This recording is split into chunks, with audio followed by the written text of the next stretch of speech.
Bagaimana ketika bersama dengan UJ, dengan beliau, bagaimana cara Umi menempatkan posisi diri sebagai seorang istri yang pada akhirnya, karena saya tahu banget ketika dulu UJ ada, Umi benar-benar yang di balik layar sekali. Sekarang ketika UJ sudah dipanggil lebih dulu oleh Allah Subhanahu Wa Taala, dan insya Allah yang lain menyusul ke dalam syurganya Allah, Umi. Amin, amin ya Allah. Sekarang Umi tampil ke depan untuk turut berdakwah, seakan-akan meneruskan perjuangan beliau. Bagaimana kan sih kalau dakwah ini kan semuanya pun bisa menyampaikan, ya, bukan hanya untuk para ulama, tapi semuanya pun bisa menyampaikan dakwah. Gitu. Betul.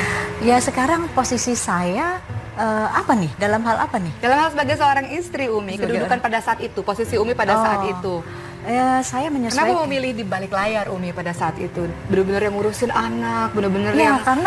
Karena saya kepengen mengabdi kepada suami. Saat saya mengabdi kepada suami, mengurus keperluan suami, menjaga suami, mengurus anak, dan itu adalah menjadi sebuah karir dalam diri saya. Karir menjadi ibu rumah tangga itu kan sedekah yang luar biasa. Allah langsung yang menggaji, dan itu nggak habis-habis gajinya. Ya itu yang saya rasakan. Lalu saya memposisikan, ya apapun saya harus mengikuti apa kata suami. Dalam urusan lebaran saja, ya, dalam urusan Idul Fitri atau lebaran, pasti seorang istri pun juga kepengen saat kayak saya, kan saya tidak tinggal di Jakarta, orang tua saya ada di Semarang. Jadi saya mempunyai pilihan, apakah saya harus ke Semarang ataukah saya harus ikut dengan suami saya. Jadi saat itu ya saya harus ikut terlebih dahulu kepada keluarga suami saya. Setelah itu baru setelah berkumpul dengan keluarga suami, baru saat itu pulang ke Semarang. Suami yang baik taat pada suami, dan suami yang baik tentu lebih adil, ya. Tahun ini ke keluarga saya, tahun ini keluarga kamu, seperti itu ya, Umi? Tidak per tahun. Jadi saat di keluarga suami misalkan 3 hari atau 2 hari, baru nanti setelah itu pulang kita ke Semarang ke keluarga saya. Adil tuh, banyak nih suami-suami yang di luar sana, ya Bu, ya, pemirsa yang ada di rumah, ada suami-suami yang enggak, kamu harus tetap di keluarga saya. Banyak loh, Umi, yang seperti itu. Dan membahas mengenai bagaimana sih kok bisa suami itu bisa menjadi kunci surga dan neraka. Kenapa banyak perempuan masuk neraka? Karena Rasulullah SAW bersabda bahwa banyak perempuan paling banyak masuk neraka. Kenapa? Karena dia tidak bersyukur dan tidak berterima kasih kepada suaminya. Suaminya sudah memberikan banyak, cuma dia mengatakan, aku tidak menerima kebaikan apa-apa darimu. Kau tidak memberikan kebaikan apa-apa padaku, seakan-akan dia tidak memerlukan suaminya. Nah, itu yang menyebabkan salah satu kenapa wanita banyak masuk neraka, termasuk wanita yang minta cerai tanpa ada alasan yang syar'i, nusyus, ya. Tanpa ada alasan yang khusus. Cerai nih. Mulut-mulut perempuan nih gampang kalau lagi marah, Umi. Sekali. Ceraikan saya gitu. Padahal perceraian dibenci oleh Allah. Iya. Itu termasuk wanita yang nusyus, seorang istri yang nusyus. Betul, istri yang nusyus, istri yang durhaka, ya, Umi. Durhaka kepada suami. Surat An-Nisa 34 itu ada treatment khusus untuk para istri-istri yang nusyus atau istri yang durhaka. Dinasihati, dipisahkan dari ranjang atau didiamkan, dan dia termasuk istri yang nusyus itu yang suaranya lebih tinggi kepada suaminya. Betul, suami baru ngomong sepatah dua patah dia sudah A sampai Z. Itulah, hati-hati. Itu ini saya jadi menarik. Jadi saya ingat bagaimana kisahnya Nabi Ismail alaihissalam disuruh bercerai oleh ayahnya Nabi Ibrahim alaihissalam karena istri yang cerewet.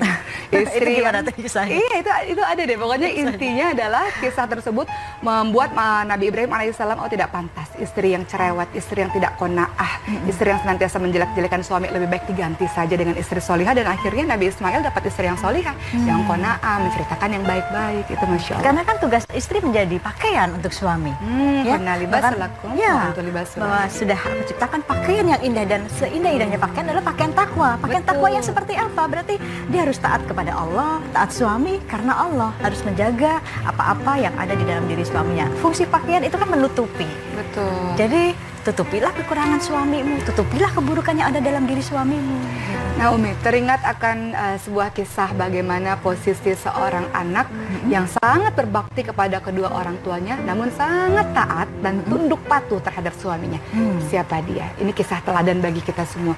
Dialah Fatimah Az-Zahra radhiyallahu anha. Fatimah Az-Zahra kita tahu adalah putri dari Rasulullah Shallallahu Alaihi Wasallam.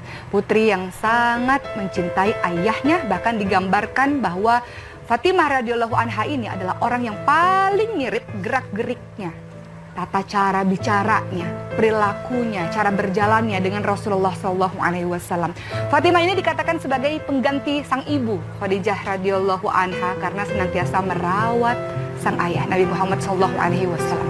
Bahkan ada sebuah kisah ketika Nabi Muhammad Shallallahu Alaihi Wasallam sedang sujud di depan Ka'bah. Kemudian ada Abu Jahal, si orang yang luar biasa jahat ini, kemudian hendak melemparkan kotoran hewan, hendak melemparkan batu kepada Nabi Muhammad SAW dan mencaci maki Nabi Muhammad SAW. Fatimah yang masih kecil ini kemudian dengan gagah berani ia berhadapan dengan orang-orang kafir Quraisy dan mencela perbuatan-perbuatan buruk tersebut. Lihat bagaimana Fatimah menunjukkan kepada banyak orang, kehidupanku miskin, kehidupanku buruk. Tidak. Wanita yang solihah adalah wanita yang pandai menyimpan segala kesusahan di dalam rumah tangganya. Itulah yang dilakukan oleh Fatimah. Fatimah tidak mengeluh kepada banyak orang, tidak menjelek-jelekan Ali bin Abi Thalib yang hanya maharnya pada saat itu adalah baju besi saja. Namun pada waktu itu Fatimah meminta pendapat dari sang ayahnya. Ketika itu Fatimah mengatakan kepada ayah sang Rasulullah SAW bahwa Fatimah menginginkan seorang khadimah. Siapa itu? Asisten rumah tangga untuk membantu pekerjaan rumah. Namun apa yang dijawab oleh Rasulullah? Rasulullah menjawab, wahai Fatimah, alangkah lebih baik daripada itu semua adalah ketika hendak tidur, silakan bertakbir, bertasbih, bertahlil sebanyak 33 kali. Subhanallah, walhamdulillah, wala ilaha illallah, wallahu akbar. Itulah yang lebih baik daripada semuanya. Dan yang dilakukan Fatimah, Fatimah patuh terhadap perintah dari ayahnya. Ia kemudian ikhlas menjalankan semua kehidupan rumah tangga dan tentu saja patuh kepada Ali bin Abi Thalib dengan ikhlas dan ridho, bersifat qanaah. Ini menjadi pembelajaran untuk kita, Umi, bagaimana patuh terhadap kata-kata orang tua, tapi juga patuh terhadap suami dan qanaah. Ya pemirsa, itulah tadi kisah dari seorang istri yang taat kepada suaminya dan dia tetap patuh kepada kedua orang tuanya. Lalu di manakah posisi orang tuanya? Jangan kemana-mana pemirsa, tetap bersama kami dalam Kultum.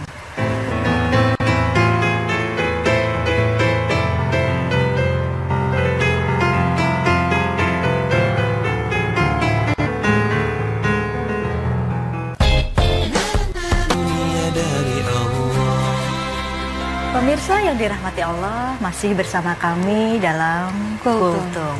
Uma, Ya. tadi kan kita sudah bahas begitu banyak sekali tugas seorang istri kepada suaminya, lalu bagaimana tanggung jawab seorang suami kepada istrinya. Bahkan dia bukan hanya mampu memberikan nafkah dunia saja, tapi suami harus memberikan nafkah akhirat untuk istrinya. Betul. Lalu bagaimana kedudukan kedudukan kita sebagai istri? Ya. Kita membahas banyak ya Umi ya, bagaimana kedudukan orang tua yang memiliki anak yang sudah menikah, kedudukan istri, kedudukan suami. Yang harus kita pahami bersama, nasihat juga untuk diri saya pribadi, wanita memang harus tunduk, patuh, takluk sama suaminya. Tapi pemirsa semua itu tidak bersifat mutlak. Maksudnya seperti apa? Kalau suami menyuruh pada kemaksiatan, maka tidak perlu taat pada suami yang seperti ini. Tapi kita bisa melakukan tabayun, kita bisa melakukan klarifikasi, kita bisa melakukan komunikasi yang baik. Bukankah perempuan yang baik itu bisa mengkomunikasikan sesuatu itu dengan baik? Kita bisa katakan bahwa itu perbuatan-perbuatan yang tidak diridhoi oleh Allah Subhanahu wa taala dan kita tidak perlu taat. Pemirsa yang dirahmati Allah, kesimpulan dari ini semua bahwa misi visi di dalam rumah tangga itu bukan baiti jannati, bukan rumahku surgaku, bukan sakinah mawaddah warahmah. Ini tidak akan pernah terbentuk kalau kita tidak baca dari tadi surat At-Tahrim ayat 6 yang menjelaskan ku anfusakum wa ahlikum naran. Jagalah dirimu dan keluargamu dari siksa api neraka. Saat seorang suami membaca ayat ini, jagalah dirimu. Siapa yang disebutkan terlebih dahulu? Dirimu. Oh, diri saya sebagai seorang suami. Bagaimana akhlak saya? Bagaimana kepemimpinan saya? Bagaimana habliminallah saya? Saat saya sudah menjadi seorang suami yang baik, bukan hanya memfasilitasi istri dan anak-anak saya urusan duniawi, tapi mampu memberikan akhirat kepada istri saya, maka saya bisa menyelamatkan anak dan istri saya. Lalu saat seorang istri membaca ayat ini, surat At-Tahrim ayat 6, ku anfusakum wa ahlikum naran, jagalah dirimu dan keluargamu, maka seorang istri harus mampu menjaga akhlaknya. Tapi jadi teringat nih, ada surat An-Nisa 34, definisi wanita solihah. Kadang kita bertanya, apa sih wanita solihah itu? Wanita solihah apa yang pakai jilbab? Belum tentu loh. Ternyata banyak orang yang pakai jilbab tapi nggak solihah gitu ya. Tapi banyak. Jadi jangan disalahkan jilbabnya ya. Iya, tapi orang yang solihah pasti pakai jilbab ya Umi. Di surat An-Nisa 30 solihah sudah tercantum jelas di sana. Solihatu qanitatun hafidhatul lil ghaibi bima hafidhallah. Wanita yang solihah itu yang seperti apa? Yang taat kepada Allah dan jaga diri ketika suami tidak ada karena Allah menjaga mereka. Pertama, ternyata untuk menjadi wanita solihah adalah bukan patuh mutlak apa kata suami, tapi benar-benar taat kepada Allah dulu. Cinta suaminya lillah karena Allah ya Umi ya. Kemudian suami memang dikatakan ketika engkau meninggal dunia kemudian suamimu ridho terhadapmu, memang jaminannya adalah surga. Dan masuk surga bagi perempuan itu gampang, sholat 5 waktu, puasa bulan Ramadan, menjaga diri dan kehormatan, taat pada suami, menutup aurat juga termasuk salah satu di dalamnya, adalah bisa masuk surga dari pintu yang mana saja yang engkau sukai. Tapi khawatir itu tidak bisa begitu saja masuk surga ketika engkau tidak memperdulikan kedua orang tuamu. Betul sekali. Jadi tetap harus berbuat baik kepada kedua orang tua, tetap harus. Jangan lupa sama orang tua kalau udah nikah sama orang lain gitu ya. Betul sekali. Banyak kejadian seperti itu soalnya. Ya Uma, alhamdulillah, semoga apa yang telah dilakukan suami saya ataupun suami para pemirsa yang ada di rumah mudah-mudahan mampu membawa kita menuju ke Allah Subhanahu wa taala.